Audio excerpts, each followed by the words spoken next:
अल्हम्दुलिल्लाहि रब्बिल आलमीन वस्सलातु वस्सलामु अला सय्यिदिना व हबीबिना व हबीबि रब्बिल आलमीन व अला आलिहि व अस्हाबिहि अजमईन अम्मा बअद फ़अऊज़ु बिल्लाहि मिनश शैतानिर रजीम बिस्मिल्लाहिर रहमानिर रहीम वल्लज़ीना हुम लिफ़ुरूजिहिम हाफ़िज़ून इल्ला अला अज़वाजिहिम औ मा मलकत अयमानुहुम फ़इन्नहुम गैरु मलूमीन वमन इब्तग़ा वराअ ज़ालिका फ़उलाइका हुमुल आदून। सदक़ल्लाहुल अज़ीम। वक़ाल अन्नबी सल्लल्लाहु अलैहि वसल्लम अल मुमिनुल क़विय्यु ख़ैरुम मिनल मुमिनिज़ ज़ईफ़ औ कमा क़ाल अलैहि सलातु वस्सलाम। इससे पहले जो जुमा का बयान हुआ था तो उसमें शर्मगाह की हिफाजत के ताल्लुक़ से चंद बातें आपके सामने कही गई थी और जायज़ रास्ते अल्लाह तबारक व तआला ने अपनी ख्वाहिश को पूरे करने के क्या रखे हैं वो भी बताए गए थे और नाजायज़ तरीके क्या क्या है उनको भी बताया गया था। उसमें से जो ख़ास चीज़ है जिसको हाईलाइट किया गया था वो थी मुश्तज़नी यानी मास्टरबेशन जिसको कहते हैं, हैंड प्रैक्टिस जिसको कहते हैं।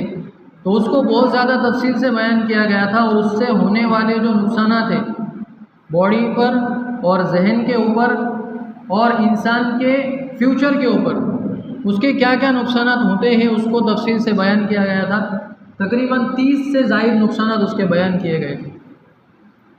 अब ये चीज़ ऐसी है कि एक मर्तबा अगर किसी को इस चीज़ की लत लग जाए तो उसका छोड़ना उसके लिए दुनिया छोड़ने से ज़्यादा मुश्किल है कि मैं दुनिया छोड़ दूँगा लेकिन इस बुरी लत से जो है तो बचना मेरे लिए मुमकिन नहीं है।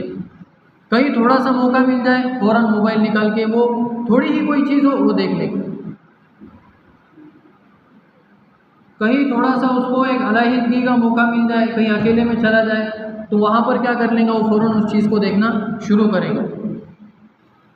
अब ये लत ऐसी है कि इंसान उसमें जब लगता है तो फिर वो ये नहीं देखता कि इससे मेरा नुकसान क्या हो रहा है, क्योंकि ये देखो पूरी दुनिया के अंदर शक्कर के नुकसान बयान किए जाते हैं कि शुगर मत खाओ, ये होगा, उसमें केमिकल होता है और इस तरीके से होता है।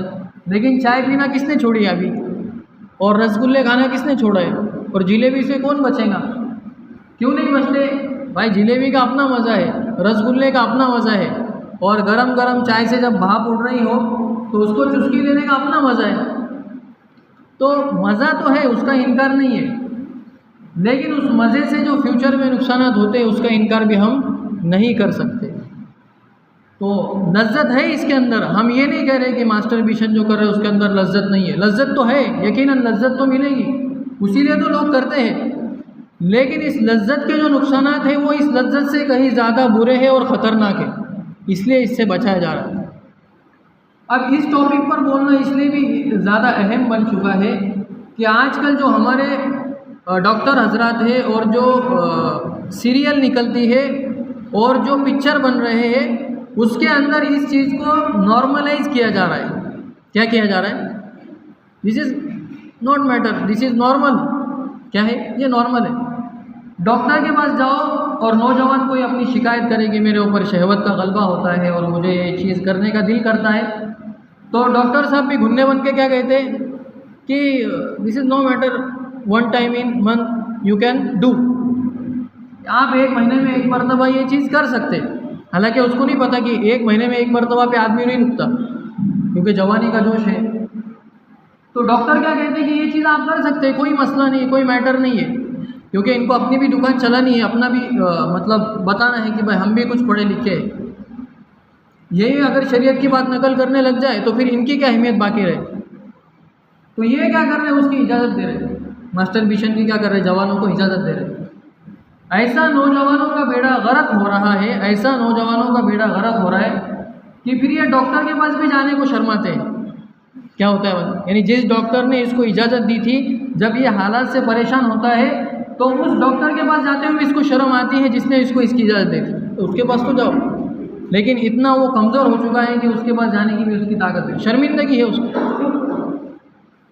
तो डॉक्टर क्या कर रहे हैं, इसकी इजाज़त दे रहे हैं। सीरियल में इसको बताया जा रहा है कि इसमें कोई मसला नहीं है, और पिक्चरों में भी ये प्रमोट किया जा रहा है कि भाई ये चीज़ करने में कोई नुकसान नहीं है। तो इसलिए भी इस टॉपिक पर बोलना क्या हो गया, ज़्यादा अहम हो गया। अब नुकसान तो बताए गए हैं, लेकिन अब बचने की क्या तदबीर है, उससे बचा कैसे जाए। लज्जत तो लग गई, जैसे किसी वो कहते हैं ना कि भाई किसी के मुंह को अगर खून लग जाए तो जब तक खून नहीं मिले उसको सुकून नहीं आता। तो मास्टरबेशन ऐसी लत है कि जब तक वो कर न ले तो उससे इसलिए उसको जब तक वो नहीं करेगा उसको सुकून उससे नहीं मिलेगा। तो एहतियात क्या करनी चाहिए कि किन एहतियात की वजह से हम उस चीज़ से बच सकते हैं। यानी पूरा अगर कोई बच जाए तो ये तो अल्लाह तबारक व तआला की तरफ से नूरुन अला नूर है, बहुत बड़ी बात है उसके लिए। लेकिन पूरा नहीं बच सकते तो उसको कम कर सकते हैं। मुश्तज़नी महीने में कोई 7 मरतबा कर रहा है, उसको 2 पे तो ला सकते हैं इन तदबीर के ज़रिए से। तो वो तदबीर क्या है, सबसे पहली चीज़ उसके अंदर ये है कि जो ज़ेरे नाफ है उसकी हम लोग सफाई करें पाबंदी के साथ। यानी 40 दिन की तो रुख्सत है, लेकिन हर हफ्ते हम लोग ज़ेरे नाफ की सफाई करें। ये जो हमारे नाफ के नीचे के जो बाल है, बालिग होने के बाद आते, उसकी हर हफ्ते सफाई करें, कम हो ज़्यादा उसकी सफाई करें। क्यों सफाई करें? क्योंकि जब इंसान के उस जगह पर सफाई ना हो तो इंसान वहाँ पर क्या करता है, खुजली करता है।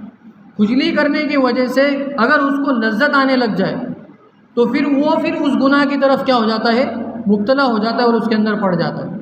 तो ये सबब क्या बनता है, यानी लज्जत पहली मरतबा कैसे मिलती है, कोई आके तो बताता नहीं उसको, खुद से इंसान को लज्जत हासिल होने लग जाती है तो वो गुनाह में उसके क्या हो जाता है, वो पड़ जाता है। तो सबसे पहली चीज़ क्या करना है कि ज़ेरे नाफ की क्या करना है, हर हफ्ते सफाई करना है। किसी भी सूरत में ये ज़ेरे नाफ की सफाई को नहीं छोड़ना। दूसरी बात, मोबाइल से जितना ज़्यादा हम अपने आप को आज के ज़माने में बचा सकते हैं उतना बचाने की कोशिश करें, फ़िक्र करें, एहतमाम करें, खुद भी बचें और बच्चों को भी बचाएं। आजकल का माहौल और मुआशरा ऐसा है कि लोग रील्स पर लड़कियों को देखने के लिए आधे कपड़े में देखने को और पूरे बदन पे बस एक दो जगह कपड़े हो उसको देखने को बुराई नहीं समझ रहे। आज मुआशरा कैसा, बोले मैं गंदी नीयत से तो नहीं देख रहा। अल्लाह तबारक व तआला ने आयत में ये नहीं कहा कि गंदी नीयत से अगर नहीं देख रहे हो तो देखो। अल्लाह तबारक व तआला ने कुल्लियतन क्या कर दिया, मना किया। क्योंकि जब एक बार इंसान वो देखना शुरू कर दे तो फिर अच्छी नीयत और बुरी नीयत कुछ नहीं होती। अगर आप एक लॉजिकल बात अगर देखें कि भाई मिसाल के तौर पर कोई केला खा रहा है, केला या सेब खा रहा है। अब सेब खाते वक्त हम उससे पूछ रहे कि भाई आपने अभी खाना खाया, आप सेब क्यों खा रहे हैं? तो वो कहे कि भाई मैं भूख मिटाने के लिए सेब नहीं खा रहा हूँ, भाई ऐसे ही खा रहा हूँ। तो लोग क्या कहेंगे, भाई ये दूसरा भी कुछ काम कर लो, ये क्यों कर रहे हैं? फिर सेब खाने का छोड़ के और केला खाने का छोड़ के दूसरे भी तो दुनिया में कुछ गम है, उसको भी तो निपटो। तो इसका मतलब ये है कि उसके अंदर उसकी हवस और लज्जत मौजूद है तभी तो वो खा रहा है, वरना पेट भरा इंसान ज़्यादा ठूसने की कोशिश नहीं करता क्योंकि उसको पता है बदहज़मी हो जाएंगे। तो ये जो लोग अपने आप को जुनैद बगदादी शुमार करके गंदी चीज़ें देख रहे हैं और कह रहे कि भाई हमारी नीयत गलत नहीं है, तो आपकी नीयत गलत नहीं तो आप जाके दूसरा काम करो ना। आप यानी आप खुद को बेवकूफ़ साबित कर रहे हो कि मेरे अंदर लज्जत भी नहीं है और फिर भी मैं उसको देख रहा हूँ। यानी जुर्म बाना है, जुर्म एक जुर्म तो उसको देखना है और दूसरा जुर्म के जिस नीयत के साथ उसको देख रहे हैं उसको भी क्या कर रहे हैं, वो छुपा रहे, झूठ बोल रहे हैं। तो मोबाइल से ज़्यादा क्या करना है, बचने की कोशिश करना है। एक उसूल अपने ऊपर लगा लो कि रात में हम जब भी अकेले होंगे तो मोबाइल की स्क्रीन को नहीं खोलेंगे, क्योंकि इंसान कहाँ से कहाँ कब निकल जाता है उसका कोई पता नहीं है। तो रात में मैं मोबाइल नहीं देखूँगा, सबसे पहले ये चीज़ अपने ऊपर शर्त लगा लें। दूसरा, मोबाइल जब भी देखूँगा, नेट जब भी मेरा ऑन होगा तो मैं 4 लोगों के अंदर बैठा हुआ रहूँगा तब भी नेट ऑन करूँगा। और जो हार्मफुल जो वेबसाइट है उसके ऊपर अगर मुझे कभी जाना पड़ता है, कभी कभी हम ज़रूरत के लिए गूगल पर जाते हैं लेकिन वहाँ से वो कुछ दूसरी चीज़ बता के हमको उधर ले जाते हैं, तो जब भी मैं कोई ऐसी गलत चीज़ की तरफ जाऊँगा तो 4 लोगों में बैठ के वो मैं अपने काम करूँगा, ताकि कोई बहकाने के लिए आ भी जाए तब भी मैं उससे क्या हो जाऊँ, वापस रिवर्स हो जाऊँ, अरे बाजू वाला देखेगा तो क्या कहेगा। तो इसलिए मोबाइल से सबसे ज़्यादा, और अगर मोबाइल का हम इस्तेमाल क्या अगर उसको छोड़ सकते हैं तो कोई ज़रूरत ही नहीं।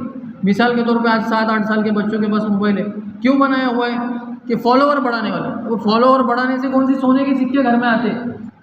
आज 18-18, 12-12 और 30-30 मिलियन फॉलोअर जिनके वो मर रहे तो उनको कोई पूछने के लिए तैयार नहीं।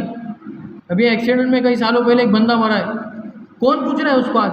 कौन उसका जिक्र कर रहा है, तो मर गया कोई पीछे पूछने वाला नहीं होता। अच्छा फॉलोवर बना रहे, फॉलोवर क्यों है, वो चाहने वाले हैं। लेकिन जब उसका एक्सीडेंट होता है, यानी जिसको वो फॉलो कर रहे हैं, कितने लोग आते हैं उसके पास, कितने लोग आते हैं, बल्कि उनको तो खबर भी नहीं होती कि ये जिंदा है कि मरा हुआ है, बस फॉलो करके रखा हुआ है। तो ऐसे फॉलो करने का क्या फ़ायदा, ऐसे फॉलो करने का क्या फ़ायदा। तो यानी बगैर ज़रूरत के अगर हम मोबाइल इस्तेमाल कर रहे हैं तो मोबाइल के इस्तेमाल को क्या कर दें, बिल्कुल छोड़ ही दें। वो लत लग गई है, उसको खोले बगैर चैन नहीं आता, तो उसको कहीं ना कहीं हम लोग क्या करें, कंट्रोल करने की कोशिश करें। तीसरी बात कि जिनको इस चीज़ की लत है वो कमरा बंद करके ना सोए, कमरे को कुंडी लगा के नहीं सोए, कमरा खुला रहेगा। कमरा खुला रहेगा इसका मतलब ये कि भाई कोई भी कब भी आ सकता है, तो मैं अगर गुनाह करते हुए किसी ने मुझे देख लिया तो मेरी तो इज्जत बाकी नहीं रहेगी। तो इस डर से इंसान पूरी रात गुनाह नहीं करेगा। जब कमरा की कुंडी बंद हो जाती है तो शैतान ऐसे हमले करता है, आगे बढ़ जाता है इंसान के ऊपर, ये गुनाह कर, ये गुनाह कर, क्यों, कौन तुझको देख रहा है। तो शैतान क्या करता है, हमला आवर होता है। और ख़ास करके रात का जब वक्त शुरू होता है ना, मगरिब के बाद, तो शैतान की तो पूरी फौज निकलती है लोगों को गुनाहों में लगाने की तरफ। तो ये जो सूरह फलक है उसमें क्या कहा, कुल अऊज़ु बिरब्बिल फलक मिन शर्रि मा खलक व मिन शर्रि गासिकिन इज़ा वक़ब, कि मैं रात की जो तारीकी छाती है उससे तेरी पनाह चाहता हूँ। क्यों चाहता हूँ कि रात की जो तारीकी है वो गुनाहों से इंसान को, गुनाहों की तरफ इंसान को क्या करती है, ज़्यादा लेकर जाती है। इसलिए बाज़ हदीसों में या बाज़ एहतियाती तदाबीर में बच्चों को मगरिब के वक्त बाहर मत छोड़ो, ये भी बताया गया कि वो जिन शैतान क्या कर ले उनको झपट न दे। फिर उसके बाद हम किसी अच्छे लोगों की सोहबत में बैठना शुरू करें, किसी अल्लाह वाले के पास आना जाना शुरू कर दे, तो इससे भी क्या होता है, उनकी नूरानियत और उनके जो असरात होते हैं तो वो क्या हो जाते हैं, हमारे अंदर मुंतकिल होते हैं और कहीं ना कहीं गुनाहों से रुकने में हमको क्या होती है, मदद होती है। पांचवा काम ये करें कि हमेशा बिजी रहे, अपने आप को किसी न किसी काम में लगाए। कोई काम नहीं है तो मुर्गियाँ पाल लो, बकरियाँ पाल लो, गाय पाल लो, कुछ भी काम कर लो, यहाँ के पत्थर उठा के वहाँ रख लो, कोई उसका मतलब और सेंस नहीं है, वो कर लो, वो अच्छा है। लेकिन अगर फजूल बैठे बैठे मोबाइल में लग कर वो गुनाह कर लिया तो आइंदा का जो नुकसान होगा वो इससे बुरा है। तो अपने आप को हमेशा बिजी रखें। अब नौजवान ज़्यादा ये चीज़ करते हैं तो नौजवान सबसे बेहतरीन काम है कि जिम में जाना शुरू कर दे, आधा घंटा 1 घंटा जिम में जाए। जिम में पैसे अगर देने का मसला है तो किसी गार्डन में जाके जहाँ पे थोड़ा बहुत लटक सकते हैं, नीचे ऊपर हो सकते हैं, तो वो काम कर ले। कोई ना कोई वर्जिश का काम कर ले, या 2-3 हज़ार के अंदर कोई किट मिल जाता है जिम का, तो वो अपने घर के अंदर रख ले, तो हमेशा के लिए वो क्या हो जाएगा, उसमें लगा रहेगा। अच्छा, जिम को जाने का फ़ायदा ये होता है कि जिम को जाने वाला ही गुनाह करता ही नहीं है। लॉजिकल बात है, जिम को जाने वाला ही गुनाह करता नहीं। क्यों नहीं करता? क्योंकि एक बंदा मेहनत करके पैसे कमाए और उसको जलाए, ऐसा कभी हो सकता नहीं। तो जिम जाने वाला क्या करता है, बॉडी बनाता है, मेहनत करता है, अपने खाने को मेंटेन करता है, अपने सोने को मेंटेन करता है, अपने ट्रेनर की हर बात को कबूल करता है, डाइट जो कहता है डाइट को कबूल करता है। अब वो डाइट को कबूल कर रहा है और इतनी सारी मशक्क़तें बर्दाश्त कर रहा है, सुबह जाना है तो सुबह जा रहा है, शाम जाना है तो शाम जा रहा है, और कोई दिन उसका वो मिस नहीं हो रहा है जिम का, और वो बॉडी बना रहा है, और फिर अकेले में आके वो गुनाह करके ताकत को ज़ाया कर रहा है। ऐसा हो सकता है? लॉजिकल बात है कि जिम करने वाला कभी अपनी ताकत को ज़ाया नहीं करता, तो इसलिए जिम जाना शुरू करें। फिर उसके बाद 7वीं चीज़ ये है कि हकीमों से न डरे। यानी बाज़ दफ़ा ये जो चीज़ गुनाह के काम करते हैं और कमज़ोर हो जाते हैं तो हकीम लोग बहुत डराते हैं, अब तुम मर गए, अब तुम ख़त्म हो गए, हमारी दवा ही तुमको कलंदर बना सकती है, सिकंदर बना सकती है। तो ये जो हकीम लोग हैं तो इनके डर और बहकावे में आने की ज़रूरत नहीं है। अल्लाह तबारक व तआला अगर डिस्चार्ज करने वाले हैं तो चार्जिंग करने वाले भी हैं। अल्लाह तबारक व तआला अगर डाउनफॉल देने वाले हैं तो उठाने वाले भी कौन है? अल्लाह ताला है। चंद चीज़ें अगर हम इस्तेमाल करना शुरू कर दें, मुख्तसर सी है, हर दुकान पे मिलने वाली और सस्ती है, उन चीज़ों के ज़रिए से हम अपनी ताकत को क्या कर सकते हैं, वापस कर सकते हैं। तो हकीमों के चक्कर में ना पड़े।